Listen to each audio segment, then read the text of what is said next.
Assalamualaikum warahmatullahi wabarakatuh. Mata kuliah pembelajaran berdiferensiasi, demonstrasi kontekstual. Dosen pengampu Bapak Dr. Andes Mariono MPD.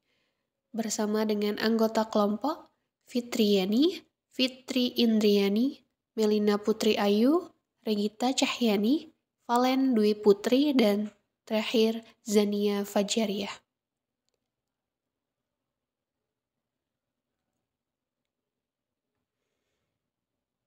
Pengertian pembelajaran berdiferensiasi.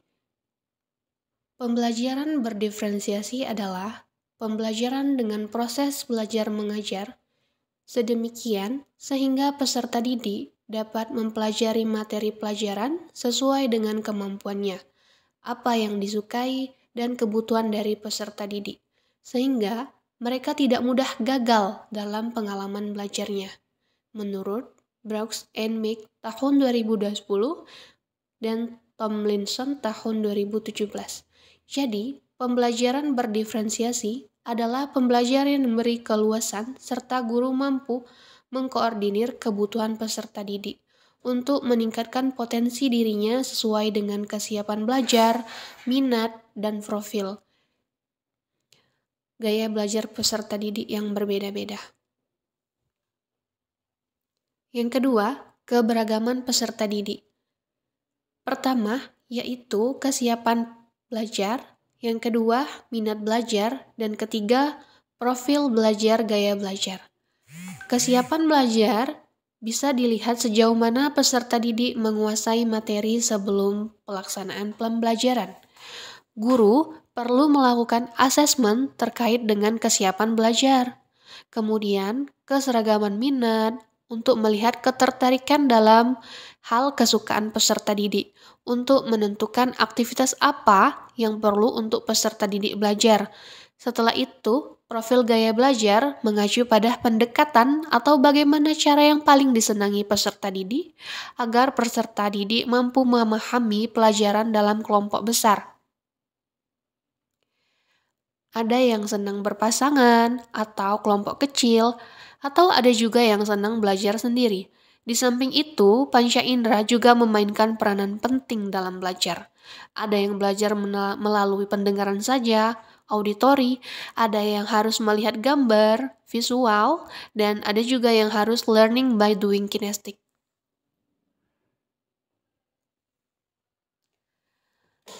Teori yang melandasi perlunya pembelajaran berdiferensiasi ada 4, yakni yang pertama, Burnford Ecological System Theory, teori sistem ekologi. Yang kedua, teori multiple intelligence. Ketiga, teori zone of proximal development, ZPD.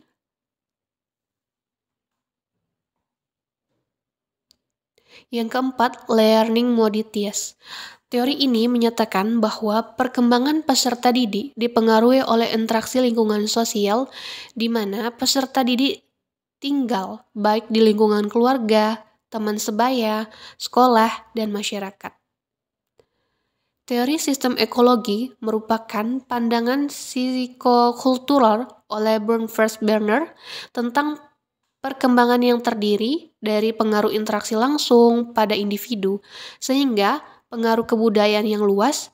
5 sistem ekologi meliputi mikrosistem, mesosistem, ekosistem, mikrosistem, dan kronosistem. Teori multiple intelligence atau disebut juga dengan kecerdasan menjemuk. Teori ini dicetuskan dan dikembangkan oleh Howard Gardner tahun 1993, mendefinisikan kemampuan seseorang untuk memecahkan persoalan yang nyata.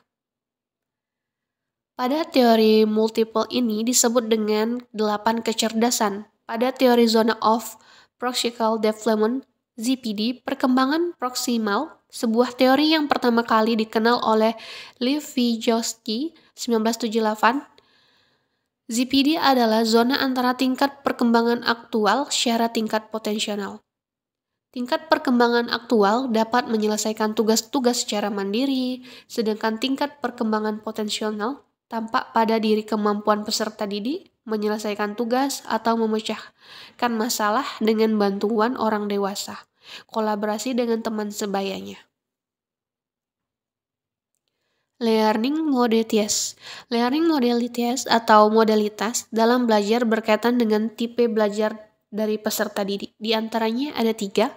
Yang pertama visual, kedua auditory, dan ketiga adalah kinestetik. Terima kasih. Assalamualaikum warahmatullahi wabarakatuh.